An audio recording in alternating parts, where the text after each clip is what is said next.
നാമം ജപായനം പുണ്യം നിരുപമദീപാങ്കുരം പോലെ സ്വരശ്രുതിലയവരമതുലം ദീവാങ്കണം മോക്ഷസംഗീതസാരം നീളും വഴിത്താരയിൽ ജീവതാരം മന്ത്രാലാപം മായാവിൻ നിൻ പ്രസാദം. ദീപം ദീപം ദീപം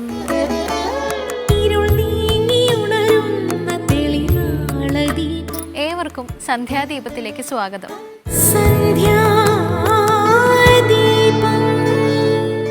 എന്തും അധികമാകുന്നത് ആപത്താണ്. സീതയ്ക്ക് സൗന്ദര്യവും രാവണന് അഹങ്കാരവും മഹാബലിക്ക് സത്കീർത്തിയും അമിതമായി ഉണ്ടായിരുന്നു എന്നതുകൊണ്ടാണ് ജീവിതത്തിൽ ദുഃഖങ്ങളെ നേരിടേണ്ടി വന്നത്. എന്തിലും മിതത്വം പാലിക്കുക, മിതമായ ആഗ്രഹങ്ങൾ വെച്ചു പുലർത്തുക. ഒരു പിടി അവിലിൽ തൃപ്തനായ കൃഷ്ണൻ, ഒരു നെല്ലിക്കയിൽ പ്രസാദിച്ച ലക്ഷ്മി, ഇങ്ങനെ നിരവധി കഥകൾ നാം കേട്ടിട്ടുണ്ട്. ഇതെല്ലാം നൽകുന്ന സന്ദേശം എന്താണ്? കൊടുക്കുന്ന വസ്തുവിൻ്റെ വിലയിലോ അളവിലോ അല്ല ദൈവം പ്രസാദിക്കുന്നത്, മറിച്ച് കൊടുക്കുന്ന ആളുടെ ഭക്തിയിലാണ്. ഒരു ചെറു നാമജപം മതി ഈശ്വര പ്രീതിക്ക്. കേൾക്കാം സന്ധ്യാനാമം.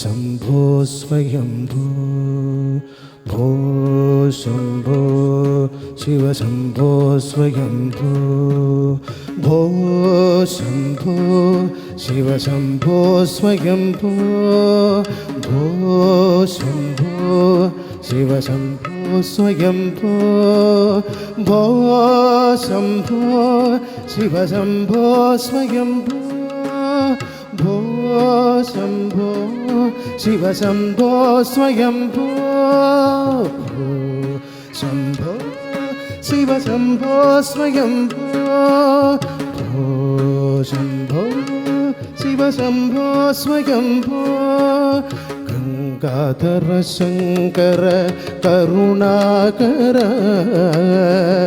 മാമവ ഭവസാഗര താരക ഗംഗാധര ശങ്കര കരുണാകര മാമവ ഭവസാഗര താരക ഭോ ശംഭോ ശിവശംഭോ സ്വയംഭോ ഭോ ശംഭോ ശിവശംഭോ സ്വയംഭോ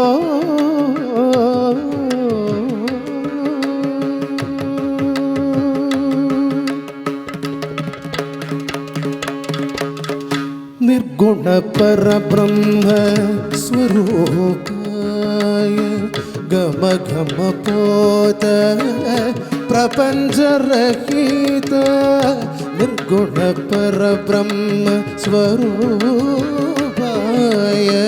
ഗമ ഗമ പോത പ്രപഞ്ചരഹിത നിജ ഗുഹ നിഖിത നിതാന്ത ആനന്ദ നിജ ഗുഹ നിഖിത നിതാന്ത ആനന്ദ നിജ ഗുഹ നിഖിത നിതാന്ത ആനന്ദ ആനന്ദ അതിശയ അക്ഷയലിംഗ നിജ ഗുഹ നിഖിത നിതാന്ത ആനന്ദ ആനന്ദ അതിശയ അക്ഷയലിംഗ ശംഭോ ശിവശംഭോ സ്വയംഭോ ശംഭോ ശിവശംഭോ സ്വയംഭോ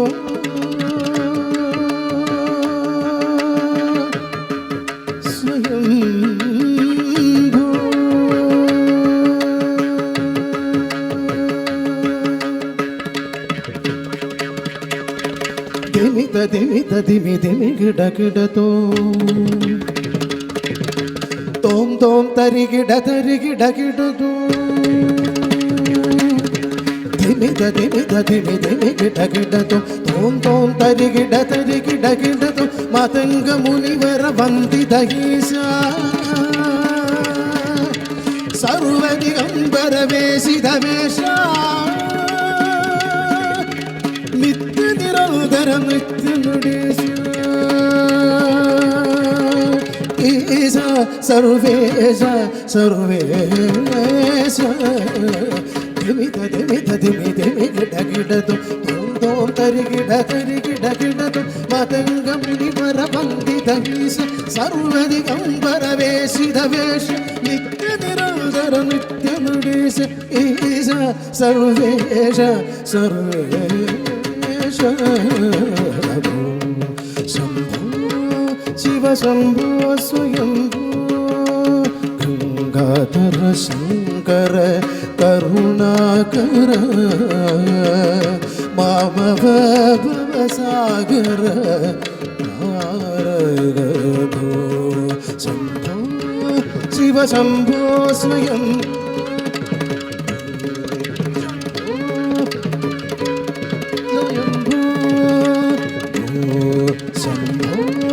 ശിവ ശംഭോ സ്വയംഭോ ശിവ ശംഭോ സ്വയംഭോ ശിവ ശംഭോ സ്വയംഭോ ശിവ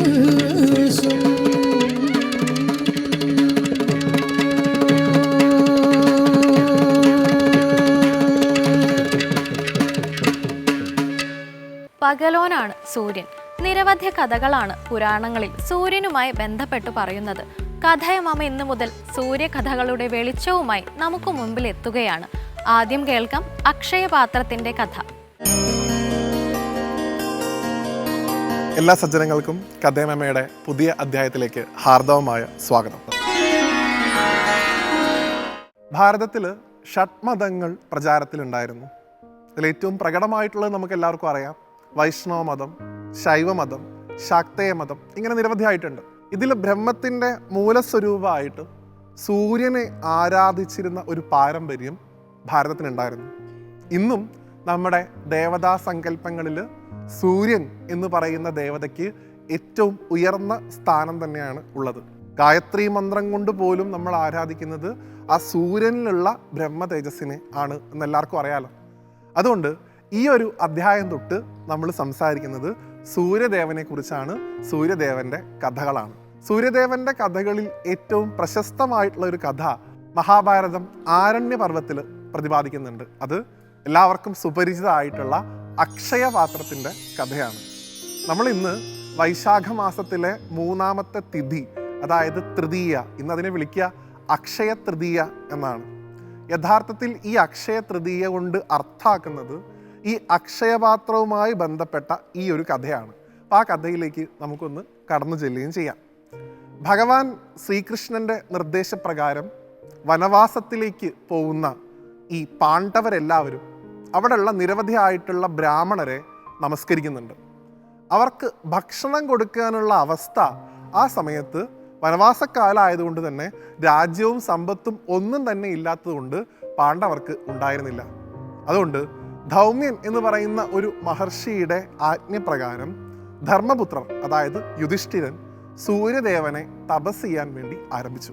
ആ ധർമ്മപുത്രരുടെ ആ വലിയ തപസ്സിൽ വളരെയധികം പ്രസന്നനായിട്ടുള്ള സൂര്യദേവൻ അദ്ദേഹത്തിന് ദർശനം നൽകുകയും അദ്ദേഹത്തിൻ്റെ ബുദ്ധിമുട്ടുകളെല്ലാം തന്നെ മാറ്റാനായി അതിവിശേഷപ്പെട്ട ഒരു പാത്രം അദ്ദേഹത്തിന് സമ്മാനമായി നൽകുകയും ചെയ്തു.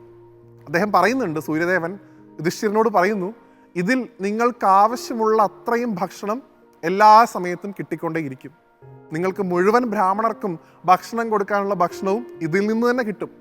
എന്നാൽ ദ്രൗപദി ഭക്ഷണം കഴിച്ച് കഴിയുന്നത് വരെ മാത്രമേ ഈ ഒരു പാത്രത്തിൽ നിന്ന് ഭക്ഷണം കിട്ടുകയുള്ളൂ.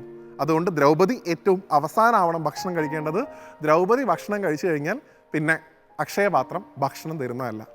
അങ്ങനെ ഈ സമ്മാനമായി കിട്ടിയ അക്ഷയപാത്രം കൊണ്ടാണ് ഈ യുധിഷ്ഠിര മഹാരാജാവ് പാണ്ഡവരെ ചെന്ന് കാണുന്നതും ബ്രാഹ്മണർക്ക് ഭക്ഷണം കൊടുക്കാൻ പറ്റാതിരുന്നിരുന്ന ആ അവസ്ഥ മറികടക്കുകയും ചെയ്യുന്നതും. പിന്നീട് ഇതേ അക്ഷയപാത്രം ദ്രൗപദിയുടെയും പാണ്ഡവരുടെയും കൈകളിലുണ്ട് എന്ന് മനസ്സിലാക്കിയ ദുര്യോധനൻ അവരെ പരീക്ഷിക്കാനായി, അവർക്ക് ശാപം നൽകാനായി ദുർവാസാവിനെ അങ്ങോട്ട് പറഞ്ഞു വിടുന്നൊരു കഥയും മഹാഭാരതത്തിൽ പറയുന്നുണ്ട്. ദ്രൗപദി ഭക്ഷണം കഴിച്ച ശേഷമാണ് ദുർവാസാവ് അവിടെ ചെല്ലുന്നത്. അതുകൊണ്ട് തന്നെ പിന്നീട് അക്ഷയപാത്രത്തിൽ നിന്ന് ഭക്ഷണം ഒന്നും തന്നെ കിട്ടില്ല. എന്നാൽ ദുർവാസാവ് ദേഹശുദ്ധിക്കായിട്ട് പോയ സമയത്ത് ഭഗവാനെ ദ്രൗപദി സ്മരിക്കുകയും സാക്ഷാൽ ഗുരുവായൂരപ്പനായിട്ടുള്ള ശ്രീകൃഷ്ണ പരമാത്മാവ് അവിടെ ചെന്ന് എനിക്ക് വളരെയധികം വിശക്കുന്നു, എന്തെങ്കിലുമൊക്കെ ഒന്ന് എനിക്ക് ഭക്ഷണം കഴിക്കാൻ തരൂ എന്ന് അഭ്യർത്ഥിക്കുകയും ചെയ്യുന്നു. വളരെയധികം വിഷമത്തോടു കൂടി ആ ഭഗവാനെ നോക്കുന്ന ദ്രൗപദിയെ നോക്കിക്കൊണ്ട് ഭഗവാൻ അക്ഷയപാത്രം കയ്യിലെടുക്കുകയും അതിൻ്റെ അരികിൽ എവിടെയോ പറ്റിപ്പിടിച്ചിരുന്ന ഒരു ചെറിയ ചീരയില കണ്ടെത്തി അത് കഴിക്കുകയും ചെയ്തു എന്ന് പറയുന്നു. ഈ സമയത്ത് ദുർവാസാവിൻ്റെ മാത്രമല്ല മുഴുവൻ ലോകത്തിൻ്റെയും വിശപ്പ് തീർന്നു എന്നുമാണ് ആ കഥയിൽ പറയുന്നത്. എങ്ങനെയാണ് ദ്രൗപദി ആശ്രയിച്ചു കഴിഞ്ഞാൽ ഭഗവാന് വരാതിരിക്കാൻ സാധിക്കുക അല്ലേ? അതുകൊണ്ട് ഈ അക്ഷയപാത്രത്തിൻ്റെ കഥ അനുസ്മരിക്കുന്ന സമയത്ത്, സൂര്യദേവനെ അനുസ്മരിക്കുന്ന സമയത്ത് നമുക്ക് ഭഗവാനോട് പ്രാർത്ഥിക്കാനുള്ള ഒരേ ഒരു പ്രാർത്ഥന എന്താണ്? ഭഗവാനെ, അങ്ങ് ധർമ്മപുത്രർക്ക് ഈ അക്ഷയപാത്രം നൽകിയല്ലോ, അതുപോലെ അങ്ങ് ഞങ്ങളുടെ ഈ മനസ്സും ഒരു അക്ഷയപാത്രമായിട്ട് മാറാൻ അനുഗ്രഹിക്കണേ. ഭഗവാനെ, അങ്ങ് കൊടുത്ത അക്ഷയപാത്രത്തിൽ നിന്ന് നിരവധിയായിട്ടുള്ള ഭക്ഷണ പദാർത്ഥങ്ങളാണ് പാണ്ഡവർക്ക് കിട്ടിയതെന്നുണ്ടെങ്കിൽ ഞങ്ങളുടെ ഈ മനസ്സാകുന്ന അക്ഷയപാത്രത്തിൽ നിന്ന് എപ്പോഴും ആ ശ്രീകൃഷ്ണ പരമാത്മാവിനോടുള്ള, ഭഗവാനോടുള്ള ഭക്തി ഉണ്ടാവാൻ, ആ അക്ഷയപാത്രം നിറഞ്ഞു കവിഞ്ഞ് ഭഗവാനോടുള്ള ഭക്തി ഉണ്ടാവാൻ സഹായിക്കണേ എന്ന് ഭഗവാനോട് പ്രാർത്ഥിക്കാൻ നമുക്ക് സാധിക്കണം. ആ അക്ഷയപാത്രത്തിൽ നിന്ന് തുളുമ്പുന്ന ഭക്തി കൊണ്ട് വേണം നമുക്ക് നമ്മളെയും വരുന്ന തലമുറയിലുള്ള കുട്ടികളെയും ശുദ്ധീകരിക്കാൻ. അതുകൊണ്ട് സൂര്യദേവൻ്റെ അനുഗ്രഹം കൊണ്ട്, ഭഗവാന്റെ അത്യന്തം കൃപ കൊണ്ടുള്ള നോട്ടം കൊണ്ട് നമ്മുടെയൊക്കെ മനസ്സ് ഒരു അക്ഷയപാത്രമായിട്ട് മാറി ഈ സമാജത്തിനും ധർമ്മത്തിനും എന്നെന്നും കീർത്തി നൽകുന്ന തരത്തിലുള്ള പുതിയ തലമുറയിലുള്ള കുട്ടികളെ വാർത്തെടുക്കാൻ ആ ഭഗവാൻ അനുഗ്രഹം കൊണ്ട് നമുക്ക് സാധിക്കട്ടെ എന്ന് സൂര്യദേവനോട് പ്രാർത്ഥിച്ചുകൊണ്ട് ഈ അധ്യായത്തിൽ നിന്ന് വിടവാങ്ങുന്നു. മറ്റൊരു സൂര്യദേവൻ്റെ കഥയുമായി അടുത്ത അധ്യായത്തിൽ വീണ്ടും കാണുന്നത് വരെ എല്ലാവർക്കും നന്ദി, നമസ്കാരം. വിഗ്രഹങ്ങളെ ശ്രീകോവിലിൽ ഉറപ്പിക്കുന്നത് സാധാരണയായി അഷ്ടബന്ധം കൊണ്ടാണ്. 8 പദാർത്ഥങ്ങൾ കൃത്യമായ അനുപാതത്തിൽ കൂട്ടിക്കുഴച്ച് നിർമ്മിക്കുന്ന വസ്തുവാണത്. അഷ്ടൈശ്വര്യവും പ്രദാനം ചെയ്യാൻ കഴിവുള്ള വിശിഷ്ട വസ്തുവാണത് എന്നാണ് സങ്കല്പം. വിഗ്രഹങ്ങൾക്കൊപ്പം ക്ഷേത്രങ്ങളിൽ ഭക്തരുടെ വിശ്വാസവും ഉറച്ചു പോകുന്നത് ഇങ്ങനെയാണ്. കാണാം ദീപാരാധന കാഴ്ചകൾ.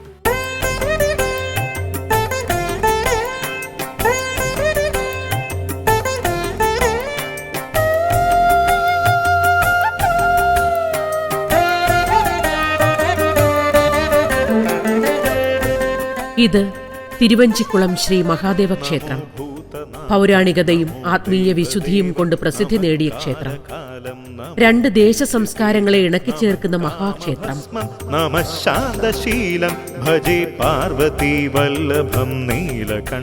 ദക്ഷിണേന്ത്യയിലെ ഏറ്റവും പഴക്കം ചെന്ന ശിവക്ഷേത്രങ്ങളിൽ ഒന്നാണിത്. ശ്രീ പരമേശ്വരൻ സദാശിവഭാവത്തിൽ കിഴക്ക് ദർശനമായി ഭക്തർക്ക് അനുഗ്രഹം ചൊരിയുന്ന തിരുവഞ്ചിക്കുളം മഹാദേവ ക്ഷേത്രം ഭക്തർക്ക് എന്നും അഭയകേന്ദ്രമാണ്.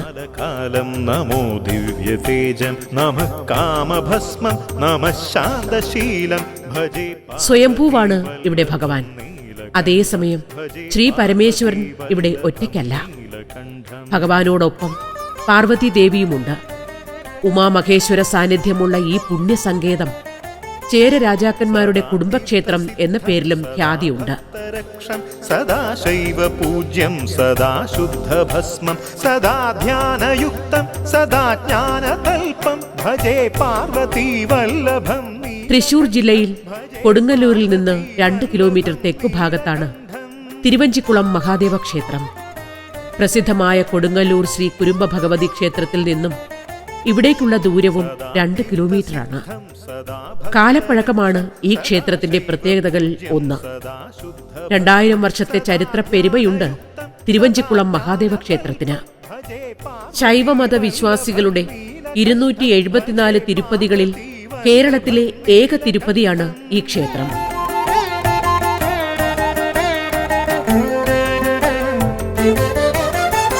ശ്മശാനം ഭയാനം മഹാസ്ഥാനവാസം.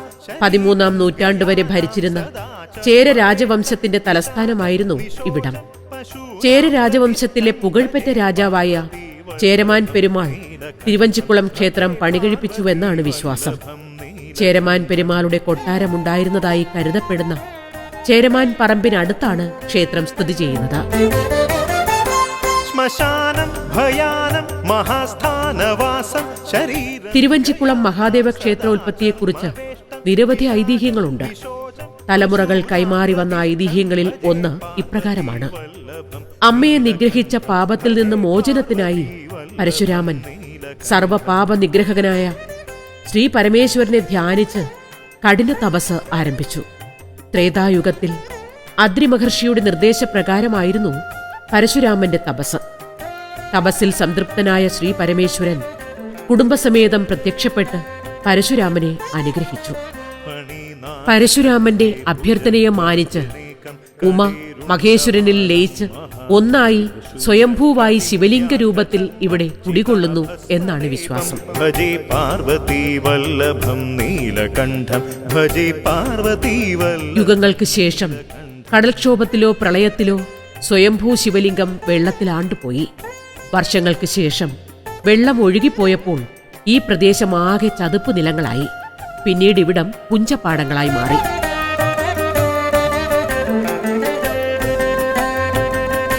ഒന്നാം ചേര സാമ്രാജ്യം കൈവശപ്പെടുത്തി തിരുവഞ്ചിക്കുളം ആസ്ഥാനമാക്കി ഭരണം നടത്തി വന്നിരുന്നത് ശിവഭക്തനായ പാണ്ഡ്യരാജാവായിരുന്നു.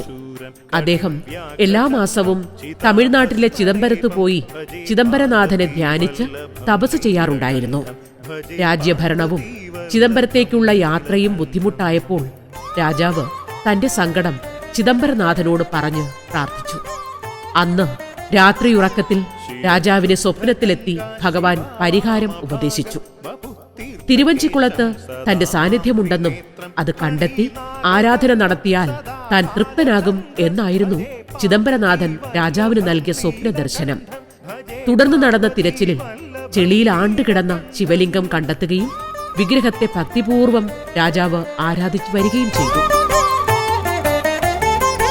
ശിരശുദ്ധ ഗംഗാ ശിവാവാമഭാഗം വപുതീർത്ഥകേശം സദാ മാം ത്രിനേത്രം. വർഷങ്ങൾക്ക് ശേഷം പാണ്ഡ്യരാജാവിൽ നിന്ന് രാജാധികാരം ചേരന്മാർ തിരികെ പിടിച്ചു. തിരുവഞ്ചിക്കുളം ആസ്ഥാനമാക്കി രണ്ടാം ചേരഭരണം തുടർന്നു.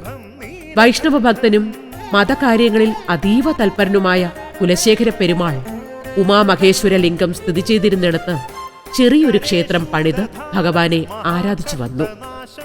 ഈ ക്ഷേത്രമാണ് ഇന്ന് കാണുന്ന തിരുവഞ്ചിക്കുളം മഹാദേവ ക്ഷേത്രമായി മാറി എന്നാണ് നൂറ്റാണ്ടുകളായി ഭക്തർ വിശ്വസിച്ചു വരുന്നത്. ഓംകാരബിന്ദു സംയുക്തം നിത്യം ധ്യായന്തി യോഗിനഃ കാമദം മോക്ഷദം. BC 1100 നിർമ്മാണം നടന്നുവെന്ന് വിശ്വസിക്കുന്ന തിരുവഞ്ചിക്കുളം ക്ഷേത്രവും ഗ്രാമവും സാക്ഷിയായത് അനവധി ചരിത്ര സംഭവങ്ങളാണ്. BC 113 മുതൽ AD 343 വരെ തുടർച്ചയായി 456 വർഷത്തോളം കേരളം ഭരിച്ചിരുന്ന ചേര രാജവംശത്തിന്റെ കീഴിലായിരുന്നു തിരുവഞ്ചിക്കുളം ക്ഷേത്രവും ഗ്രാമവും. നൂറ്റാണ്ടുകളോളം കൊടുങ്ങല്ലൂർ ആസ്ഥാനമാക്കി ഭരിച്ചിരുന്ന ചേര രാജാക്കന്മാരുടെ രാജധാനിയും തിരുവഞ്ചിക്കുളത്തിന് തൊട്ടടുത്തുള്ള ചേരമാൻ പറമ്പായിരുന്നു. ചേര രാജധാനി ആയതുകൊണ്ട് ആ സ്ഥലത്തിന് ചേരമാൻ പറമ്പ് എന്ന് പേര് ലഭിച്ചുവത്രേ. സംഘകാവ്യങ്ങളിൽ രാജധാനി, കാവിലങ്ക, കോട്ടബല, മാന്തൈ തുടങ്ങി നിരവധി പേരുകളിൽ അറിയപ്പെട്ടിരുന്നു ഇവിടം. പെരിയ പുരാണത്തിലും തേവാര പതികങ്ങളിലും അഞ്ചൈക്കുളം എന്ന പേരിലും പരാമർശിക്കപ്പെട്ടിരിക്കുന്നു. കുലശേഖര പെരുമാളിന് ശേഷം ക്ഷേത്രഭരണം പെരുമ്പടപ്പ് രാജവംശത്തിന്റേതായി. പിന്നീട് സാമൂതിരിമാരുടെ നിയന്ത്രണത്തിലുമായി. മഹത്തത്വം മഹാദേവ പ്രിയം ജ്ഞാനപ്രദം പരം. ചേരമാൻ പെരുമാളും സുഹൃത്തായ സുന്ദരമൂർത്തി നായനാരും വലിയ ശിവഭക്തരായിരുന്നു. ശിവകീർത്തനങ്ങൾ പാടി ദക്ഷിണേന്ത്യ മുഴുവൻ അവർ നടന്നുവെന്നും പ്രായമായപ്പോൾ പെരുമാളും സുന്ദരമൂർത്തി നായനാരും ക്ഷേത്രത്തിൽ വച്ച് സ്വർഗം പ്രാപിച്ചുവെന്നും വിശ്വസിക്കപ്പെടുന്നു. ഉറ്റമിത്രങ്ങളായതിനാൽ രണ്ടുപേരെയും ഉപദേവന്മാരായി ക്ഷേത്രത്തിൽ ഇപ്പോഴും ആരാധിച്ചു പൂജിക്കുന്നു. മകാരായ നമോ നമഃ, മകാരായ നമോ നമഃ. അതിരുകൾ കടന്ന പ്രസിദ്ധി കൊണ്ട് തന്നെ നിരവധി തവണ ഈ ക്ഷേത്രം വൈദേശിക ആക്രമണത്തിന് വിധേയമായിട്ടുണ്ട്. ഒരിക്കൽ ഡച്ചുകാർ ക്ഷേത്രം ആക്രമിച്ച് ബിംബം തച്ചുടച്ച് സ്വത്തുക്കൾ കൊള്ളയടിച്ചു. ടിപ്പുവിന്റെ പടയോട്ട കാലത്തും ക്ഷേത്രം ആക്രമിക്കപ്പെട്ടിട്ടുണ്ട്. AD 1801 ക്ഷേത്രം പുതുക്കിപ്പണിത് പുനഃപ്രതിഷ്ഠ നടത്തി. പ്രതിഷ്ഠയ്ക്ക് വിഗ്രഹം കൊണ്ടുവന്നത് ചിദംബരനാഥ ക്ഷേത്രത്തിൽ നിന്നായിരുന്നു. ഇപ്പോൾ തിരുവഞ്ചിക്കുളം ക്ഷേത്രം കൊച്ചിൻ ദേവസ്വം ബോർഡിന്റെ നിയന്ത്രണത്തിലാണ്. കാരണം മഹാപാപഹരം തസ്മാ ശികാരായ നമോ നമഃ. ചതുരാകൃതിയിലുള്ള ക്ഷേത്രം കരിങ്കല്ലും ഇഷ്ടികയും തടിയും കൊണ്ട് തീർത്തതാണ്. ചെമ്പ് തകിട് കൊണ്ടാണ് ക്ഷേത്രം മേഞ്ഞിരിക്കുന്നത്. തൂണുകളിൽ ദാരുശില്പങ്ങളും ചുവർ ചിത്രങ്ങളും ഏറെയുണ്ട്. ശ്രീകോവിലിന് മുന്നിൽ 16 തൂണുകളോടുകൂടി നമസ്കാര മണ്ഡപവും ക്ഷേത്രത്തിലെ ആകർഷണമാണ്. എന്നും പൂവിട്ട് നിൽക്കുന്ന കണിക്കൊന്നയാണ് ക്ഷേത്രത്തിലെ മറ്റൊരു പ്രത്യേകത. വാസുകി കണ്ഠഭൂഷണം വാമശക്തിധരം ദേവം വകാരായ. കേരളത്തിലെ ക്ഷേത്രങ്ങളിൽ ഏറ്റവും കൂടുതൽ ഉപദേവതകളുള്ള ക്ഷേത്രം എന്ന പെരുമയും തിരുവഞ്ചിക്കുളം മഹാദേവ ക്ഷേത്രത്തിനുണ്ട്. 35ഓളം ഉപദേവതകളും അവർക്ക് നിത്യപൂജയുമുണ്ട് ഇവിടെ. വാസുകി കണ്ഠഭൂഷണം വാമശക്തിധരം ദേവം വകാരായ നമോ നമഃ. വകാരായ നമോ നമഃ. പുരാതന കേരളത്തിന്റെ വാസ്തുവിദ്യാ പാടവം ദർശനത്തിനെത്തുന്ന ഭക്തരെ ആകർഷിക്കുന്നു. മഹാമാന്ത്രികനായ തച്ചൻ പെരുന്തച്ചൻ കൊത്തുപണി ചെയ്തിട്ടുള്ള ക്ഷേത്രം കൂടിയാണിത്. 2000 വർഷത്തെ ചരിത്രം പുതുതലമുറയിലേക്ക് പകർന്നു നൽകാൻ ആവിഷ്കരിച്ച മുസിരിസ് പൈതൃക പദ്ധതി പ്രകാരം അടുത്തിടെ ക്ഷേത്രത്തിൽ പുനരുദ്ധാരണ പ്രവർത്തനങ്ങൾ നടന്നിരുന്നു. യം യകാരേ സംസ്ഥിതോ ദേവോ യകാരം പരമം ശുഭം യം നിത്യം പരമാനന്ദം യകാരായ നമോ നമഃ. യകാരായ നമോ നമഃ. ഓം യഹ. അത്താഴപൂജയ്ക്ക് ശേഷം ശിവനെയും പാർവതിയെയും വെള്ളിപ്പല്ലക്കിൽ എഴുന്നള്ളിച്ച് പള്ളിയറയിൽ ഉറങ്ങാൻ കിടത്തുന്ന ചടങ്ങ് ഈ ക്ഷേത്രത്തിന്റെ സവിശേഷതയാണ്.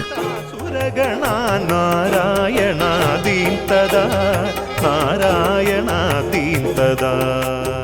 ഓ യഹ ക്ഷീരാംബുധിമന്ഥനോദ്ഭവ മഹാഹാലാഹലം ഭീകരം ദൃഷ്ട്വാ.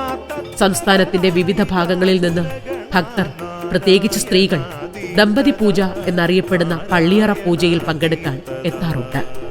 പള്ളിയറ ദർശനം മാംഗല്യത്തിനും സന്താനലബ്ധിക്കും വഴിതെളിക്കുമെന്നാണ് വിശ്വാസം. മഹാശിവരാത്രിയും ഇവിടെ പ്രധാന ഉത്സവമാണ്. കർക്കിടകത്തിലെ ചോതിനാളിൽ തമിഴ്നാടിന്റെ വിവിധ ഭാഗങ്ങളിൽ നിന്ന് വരുന്ന ശൈവഭക്തർക്ക് ഇവിടെ ചോതിത്തിരുവിഴ എന്ന ആഘോഷം നടന്നു വരുന്നു. കൊടുങ്ങല്ലൂർ ഭരണിക്ക് വരുന്ന ഭക്തരും തിരുവഞ്ചിക്കുളം ക്ഷേത്രത്തിൽ തൊഴുതുമടങ്ങുന്നു. ഭജ നമഃ ശിവമേവ നിരന്തരം. ഭജ നമഃ ശിവമേവ നിരന്തരം. നമുക്കിഷ്ടപ്പെട്ടത് സന്തോഷത്തോടെ മറ്റുള്ളവർക്ക് കൊടുക്കുന്നതാണ് ദാനം. നമുക്ക് വേണ്ടാത്തത് മറ്റൊരാളിന് കൈമാറുന്നത് ദാനമല്ല, കൈയൊഴിയലാണ്. അതിന് ദാനത്തിന്റെ പുണ്യം ലഭിക്കുകയില്ല. അർഹതയുള്ളവർക്ക് കഴിയും വിധം ദാനം ചെയ്യുക. ഇന്നത്തെ സന്ധ്യാദീപം ഇവിടെ അവസാനിക്കുന്നു. ഏവർക്കും നന്ദി.